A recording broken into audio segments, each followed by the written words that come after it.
আমরা সারা দেশের খবরগুলো আপনাদেরকে জানাচ্ছিলাম। এই মুহূর্তে আপনাদেরকে সিরাজগঞ্জে নিয়ে যেতে চাই, সেখান থেকে হীরক গুণ আমাদের সাথে যোগ দেবেন। হীরক, আমরা এই মুহূর্তেও দেখছিলাম নানান ধরনের অভিযোগ আসলে দলগুলোর তরফ থেকে আসছে। ইসলামী আন্দোলন বাংলাদেশের তরফ থেকে জামাত ইসলামী এবং বিএনপি দুই দলের বিরুদ্ধেই তারা অভিযোগ করলেন। সিরাজগঞ্জে আসলে মাঠে আপনারা পরিস্থিতি কি দেখছেন এবং সব মিলিয়ে ভোটের পরিস্থিতির কি অবস্থা? সিরাজগঞ্জের যেটি 923টি যেটি ভোট কেন্দ্র রয়েছে, 6টি সংসদীয় আসনের সবগুলো আসনে কিন্তু ভোটের যেটি সরঞ্জাম সেটি কিন্তু পাঠানো হয় এবং আমরা দেখেছি যে দুপুরের পর থেকে যে কেন্দ্রে কেন্দ্রে কিন্তু সেই ভোটের যে সরঞ্জাম সেগুলো কিন্তু ভোট কেন্দ্রে পৌঁছে যায়। তবে কিছু অভিযোগও কিন্তু পাওয়া যাচ্ছে। যদি আমরা একটু দেখাই, আমরা রয়েছি এখন সিরাজগঞ্জের শহরের একটি প্রাণকেন্দ্র হৈমবালা বালিকা উচ্চ বিদ্যালয় কেন্দ্রে। এই কেন্দ্রে কিন্তু ইতিমধ্যেই আমরা যেটি দেখেছি যে ভোটের যেটি সরঞ্জাম সহ সেখানে আইন শৃঙ্খলা বাহিনী, বিশেষ করে আনসার, পুলিশ সেখানে কিন্তু তারা কিন্তু অবস্থান করছে।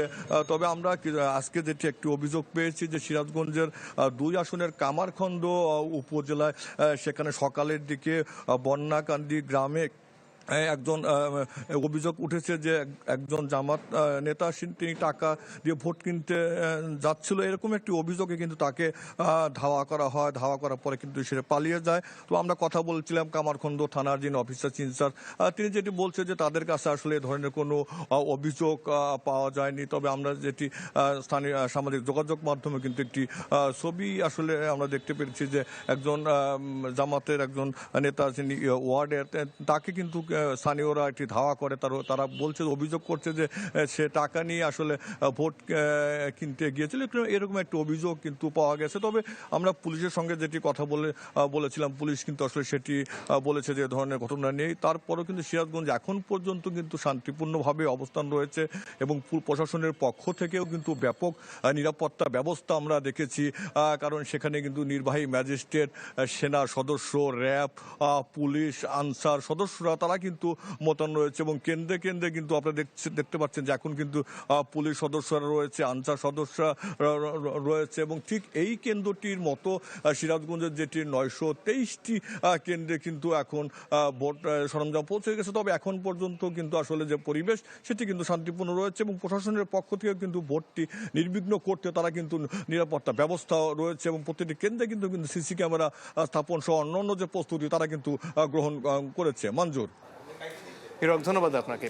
হীরক গুণ সিরাজগঞ্জ থেকে সেখানকার সবশেষ খবরগুলো আমাদেরকে জানাচ্ছেন। এই মুহূর্তে আমাদের আরেক সহকর্মী আমাদের সাথে যুক্ত হয়েছিলেন, তানজিলা আমাদের সাথে যুক্ত হয়েছেন মহাখালী থেকে। তানজিলা, যেমনটি দেখতে পাচ্ছি আপনি রাস্তায় রয়েছেন এবং অনেকটাই ফাঁকা দেখা যাচ্ছে আপনার পেছনে, কি অবস্থা দেখছেন সড়কে যানবাহন চলাচল বা সাধারণ মানুষের কারো মতামত জানতে পেরেছেন কিনা সামনে নির্বাচন ঘিরে, যেহেতু আগামীকালই ত্রয়োদশ জাতীয় সংসদ নির্বাচন অনুষ্ঠিত হতে যাচ্ছে, জানাবেন। ত্রয়োদশ জাতীয় সংসদ নির্বাচন এবং এই নির্বাচনকে ঘিরে বিভিন্ন ব্যবস্থাপনা করেছে আইনশৃঙ্খলা রক্ষাকারী বাহিনী সহ যারা রয়েছেন দায়িত্বরত তারা। এবং আমি কিন্তু এই মুহূর্তে মহাখালীতে রয়েছি এবং এখানেও কিন্তু পুলিশের পাশাপাশি যারা ট্রাফিক সহকারী রয়েছে তারাও কাজ করছেন। এবং আপনাকে যদি একটু জানিয়ে রাখি যে তাদের কাছ থেকে আমরা যে তথ্যটা পেয়েছি যে পুলিশ কিন্তু বিভিন্ন জায়গায় এবং বিভিন্ন এলাকাতে সংকটের কারণে কিন্তু তারা ডিউটি থাকার কারণে ঢাকা শহরে কিন্তু কিছুটা সংকট দেখা দিয়েছে এবং এই সংকটের কারণে তারা যারা ট্রাফিক সহকারী রয়েছে পুলিশের পাশাপাশি তাদের সাথে কাজ করছেন। এবং আমি কিন্তু এদের মধ্যে তাদেরকে একজনকে আমরা নিতে চাই, আসলে তাদের কাছে আমরা জানতে চাইবো যে আপনারা পুলিশের পাশাপাশি কিভাবে কাজ করে যাচ্ছেন, যদি আমাদেরকে একটু জানাতেন। আচ্ছা, আসলে আপনারা যেটা দেখতেছেন নির্বাচনের ডিউটির কারণে ঢাকার মধ্যে ট্রাফিক বিভাগের যত পুলিশ কর্মকর্তা কর্মচারী বা কনস্টেবল যারাই ছিল তাদেরকে ঢাকার বাইরে বিভিন্ন পর্যায়ে নির্বাচনের ডিউটির জন্য স্থানান্তর করা হয়েছে। এটা আসলে পুলিশ সংকটের কারণে এখন এই রাস্তার যে হালটা আসলে এটা আমাদেরকে ধরে রাখতে হইতেছে, কারণ রাস্তা তো আসলে ফাঁকা রাখা যায় না বা রাস্তার ট্রাফিক নিয়ন্ত্রণে রাখার জন্য কাউকে না কাউকে থাকতে হয়। এর জন্য যে রাস্তার যে হালটা এটা আসলে আমরা ধরে আছি এবং আমরা আসলে এর কারণে বা গ্রামের বাড়ি, যেহেতু আমরা গ্রামের বাড়ির ভোটার, ওখানে আমরা ভোট করতে পারি নাই, ভোট দিতে যেতে পারি নাই। আসলে সব কিছু আসলে রাস্তায় থাকার কারণে সব কিছু আমাদের ত্যাগ করতে হচ্ছে। আচ্ছা, এভাবেই আমরা আসলে করতেছি। আর প্রশাসনিক দায়িত্ব আপনি যেটা বললেন, আসলে প্রশাসনিক দায়িত্ব এটা আমাদের উপর তো আরোপ করা হইতেছে না, যার কারণে আমরা রাস্তার যে সাধারণ নিয়ন্ত্রণটুকু এটুকু আমরা করার চেষ্টা করতেছি। নিশ্চয়ই যেমনটি জানাচ্ছিলাম যে এখানে যে ট্রাফিক সহায়তাকারী রয়েছেন তিনি কিন্তু জানাচ্ছিলেন যে পুলিশের যে ডিউটি পড়ায় বিভিন্ন জায়গাতে তারা কিন্তু এখানে সহায়তা করছেন এবং আমি কিন্তু বিভিন্ন স্থানে কিছুক্ষণ আগে বিজয় সরণি থেকে শুরু করে বিভিন্ন জায়গায় কিন্তু গিয়েছি এবং সেখানে কিন্তু দেখেছি তারা অনেকটাই রাস্তা ফাঁকা এবং আইনশৃঙ্খলা বাহিনী যারা রয়েছেন তারা কাজ করছেন এবং এই রাস্তা ফাঁকার মূল কারণ হচ্ছে অনেকেই কিন্তু ভোটের জন্য গতকাল কিন্তু বাড়িতে গিয়েছেন বা তার আগে যারা সাধারণ ছুটি থাকার কারণে কিন্তু অনেকেই বাড়িতে গিয়েছেন এবং সেই কারণেই কিন্তু মূলত রাস্তাগুলো ফাঁকা দেখা যাচ্ছে এবং যেহেতু ঢাকা ব্যস্ততম শহর এবং সেই শহর ব্যস্ততম থাকলেও কিন্তু এই যে ভোট একটা উৎসব এবং আমেজের মধ্যে দিয়ে যাচ্ছে এবং সেই আমেজকে ঘিরেই কিন্তু মূলত সবাই বাসায় গেছে এবং সব মিলিয়ে যদি বলা চলে যে এই কারণে রাস্তাতে তেমন কোনো চাপ নেই। নিশি, ধন্যবাদ তানজিলা আফসানা। এই মুহূর্তে আমরা আমাদের আরেক সহকর্মীকে দেখতে পাচ্ছি চট্টগ্রাম থেকে ইবেন মীর আমাদের সাথে যোগ দিয়েছেন। আমরা একটু আগে দেখাচ্ছিলাম ঢাকা শহর প্রায় ঈদের ছুটির মতোই ফাঁকা হয়ে গেছে। চট্টগ্রামে আসলে কি অবস্থা, সেখানে ঢাকা থেকে মানুষ ফিরে গেছেন কিনা, আইন শৃঙ্খলা পরিস্থিতির কি অবস্থা দেখছেন, সব যদি আমাদেরকে জানাতেন। চা মানে লাইফটা ভরপুর, চা মানে ইস্পাহানি মির্জাপুর। সবাই আসলে ভোট উৎসবে সামিল হতে গ্রামের বাড়ির উদ্দেশ্যে রওনা দিয়েছেন। আর আমি একটু ভোট কেন্দ্রে আছি এখন। আর যদি বলি এই যে সবশেষ এতটা কড়া নিরাপত্তা আসলে দেশ সবশেষ কবে দেখেছিল সেটিও আসলে স্মরণে আসার মতন। আমরা প্রতিটি কেন্দ্রে দেখছি যে আসলে আইন শৃঙ্খলা বাহিনী সেনা সদস্যরা প্রতিটি কেন্দ্রে যাচ্ছেন। তারা প্রতিটি কেন্দ্রে গিয়ে তারা তাদের যে মহড়া সে মহড়া অর্থাৎ আগামীকালকের জন্য সব ধরনের প্রস্তুতি তারা সেরে নিচ্ছেন। আমরা এখন পর্যন্ত যতগুলো কেন্দ্রে গিয়েছি প্রত্যেকটি সড়কে প্রত্যেকটি কেন্দ্রের সামনে বাইরে পেছনে অর্থাৎ প্রতিটি জায়গায় আইন শৃঙ্খলা বাহিনীর সদস্যদের পাশাপাশি সেনা সদস্যরা টহল দিচ্ছেন প্রতিনিয়ত। তাদের সাথে পুলিশ সদস্য, র্যাব সদস্য সবাই রয়েছেন। আর এই যে কড়া নিরাপত্তা, এই কড়া নিরাপত্তা কিন্তু নগরবাসীর মনেও কিছুটা আসলে আশার আলো জাগিয়েছে, সন্তোষ জাগিয়েছে যে ভোট নিয়ে কোনো ধরনের আসলে বিশৃঙ্খলা হবে না। এই যে আশাটা মানুষ ভোটাররা পাচ্ছেন এটি কিন্তু আসলে আগামীকালকের ভোটের জন্য সবচেয়ে বড় ইতিবাচক বিষয়। আমরা দেখেছি টাইগার পাস এলাকায় দেখেছি একেবারে ভারী সরঞ্জাম নিয়ে কিন্তু সেখানে সেনা সদস্যরা তারা তাদের যে তল্লাশি চৌকি সেটি বসিয়েছেন। নয়াবাজার বিশ্ব রোড মোড়ে তারা তল্লাশি করছেন। এখন আমি আছি হালি শহরে একটি কেন্দ্রে যেখানে সেনা সদস্যরা তারা তাদের যে কার্যক্রম সেটি আসলে পরিচালনা করছেন। সেখানে প্রিজাইডিং অফিসারের সাথে তারা কথা বলেছেন কোনো ধরনের সমস্যা আছে কিনা, আইন শৃঙ্খলার কোনো ঘাটতি আছে কিনা সেই বিষয়গুলো তারা আসলে জানতে চেয়েছেন। এভাবে প্রতিটি কেন্দ্রে তারা যাচ্ছেন। আর যেমনটি বলছিলাম আসলে চট্টগ্রাম কিন্তু এখন একেবারে ফাঁকা। এই ফাঁকার সুযোগে যেন কোনো দুষ্কৃতিকারী, কোনো অপরাধী যেন কোনো কিছু করতে না পারে সেই জন্যই মূলত আসলে এই যে তৎপরতা, সেই তৎপরতা রয়েছে। আর ভোটারদের মাঝে আমরা দেখছি যে আসলে একটি নির্ভয়, একটি উৎসবমুখর পরিবেশে যেন ভোটাররা ভোট কেন্দ্রে সামিল হতে পারেন, ভোট উৎসব যেটি সেটিতে সামিল হতে পারেন। সেই জন্য যেহেতু দীর্ঘ 17-18 বছর পর আসলে একটি সত্যিকারের বাংলাদেশের মানুষের কাছে, বাংলাদেশের জনগণের কাছে ভোট বলতে যে একটি উৎসব, যে একটি আমেজ, সেটি দীর্ঘ সময় অনুপস্থিত থাকার কারণে এবার আমরা দেখছি যে বিশেষ করে আমি যদি বলি রেল স্টেশন এবং বাস স্টেশনে যে জায়গায় প্রতিটি জায়গায় প্রতিটি ট্রেনের ছাদের উপরে করে যাত্রী গিয়েছে, বাসে করে গিয়েছে, সে দু একটি জায়গায় বাড়তি ভাড়ার অভিযোগ থাকলেও দিন শেষে উৎসবে সামিল হতে কিন্তু তারা শহর ছাড়ছেন। তো এই ছিল আমার কাছে চট্টগ্রামের সবশেষ পরিস্থিতি। আমরা গোলাম মাওলা সিরাজের কাছে চলে যাচ্ছি কুড়িগ্রাম কুড়িগ্রাম থেকে, তিনি থেকে যুক্ত যোগ হচ্ছেন। দিচ্ছেন আমাদের সাথে। সারা দেশের খবরগুলোই জানাচ্ছিলাম, উত্তেজনা আছে জামাতের এক নেতার কাছ থেকে টাকা উদ্ধার করার ঘটনাকে কেন্দ্র করে। সেটার ব্যাপারে যদিও জামাত এক ধরনের ব্যাখ্যা দিচ্ছে। সব মিলিয়ে এখানে এই বিষয়গুলো আসলে কি ধরনের প্রভাব ফেলছে, সামাজিক যোগাযোগ মাধ্যমে যে বিষয়গুলো আলোচনায় রয়েছে সেটা প্রভাব ফেলছে কিনা নির্বাচনে, এছাড়াও আইন শৃঙ্খলা বাহিনীর প্রস্তুতি সম্পর্কে যদি আমাদেরকে জানাতেন।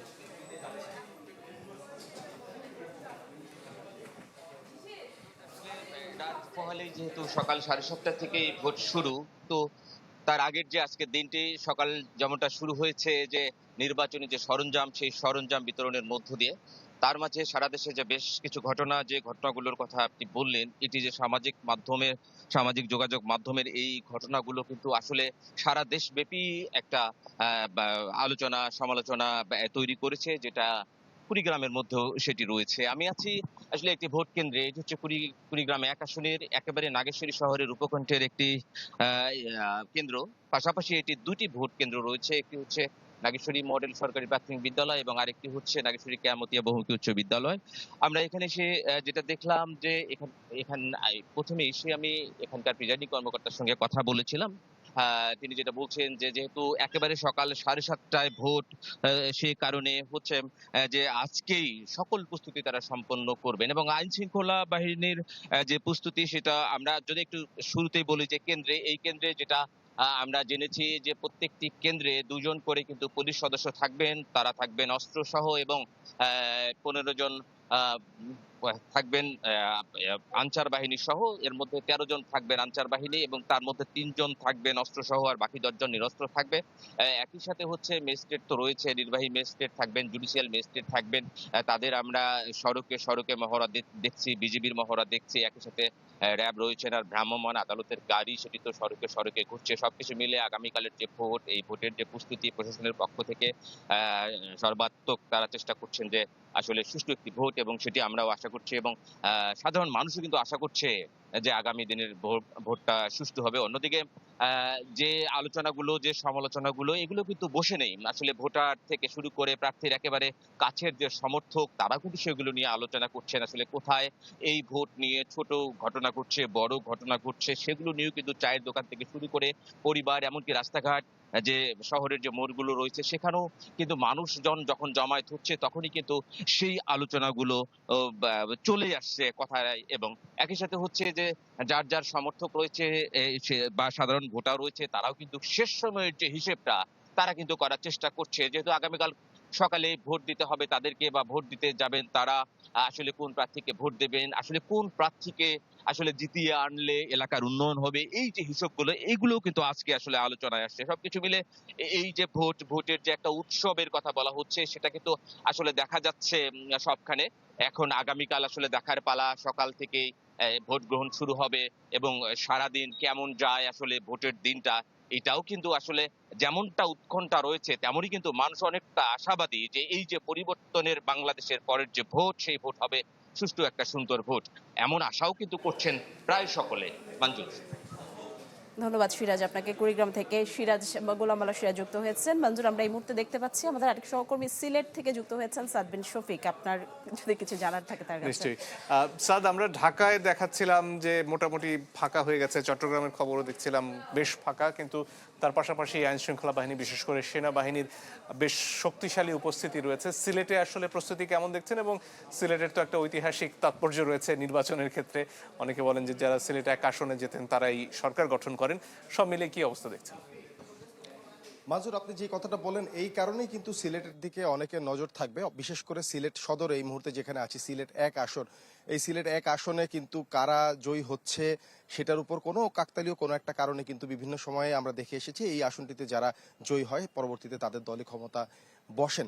সেই বিষয়ে সেই কারণে কিন্তু অনেকেরই নজর থাকে সিলেট 1 আসনের প্রতি। এবং আপনি আরেকটা যে জিনিসটা বলছিলেন, ঢাকা শহরে যেমন বিভিন্ন দেশের বিভিন্ন প্রান্তের মানুষজন এসে বসবাস করেন কোনো উপলক্ষে, ছুটি ছাটার মধ্যে বা এই ধরনের কোনো ক্ষেত্রে তারা যেমন শহর থেকে বের হয়ে যান, এরকম কিন্তু সিলেটও যেহেতু একটি বড় শহর, বিভাগীয় শহর, সিলেটে নিজস্ব মানুষজনের পাশাপাশি কিন্তু বাইরের অনেকেও এসে সিলেটে তাদের জীবিকার কারণে থাকেন, তারা কিন্তু শহর ছেড়ে চলে গিয়েছেন। আজকে সারাদিন সিলেট শহরের বিভিন্ন জায়গায়, এই সদর আসনের বিভিন্ন জায়গায় ঘুরে আমি যেমনটি বুঝেছি সেটা হচ্ছে বেশ ঢিলেঢালা একটা ছুটির দিনে যেরকম ঢিলেঢালা একটা ভাব থাকে, সেরকম কিন্তু ভাব, খুব বেশি লোক সমাগম 2-1টি খাবার হোটেল ছাড়া খুব বেশি কোনোখানে নেই। আপনি জানেন যান চলাচল এর মধ্যে কিন্তু সীমিত করা হয়েছে, সব ধরনের গাড়ি ঘোড়া কিন্তু শহরে চলছে না।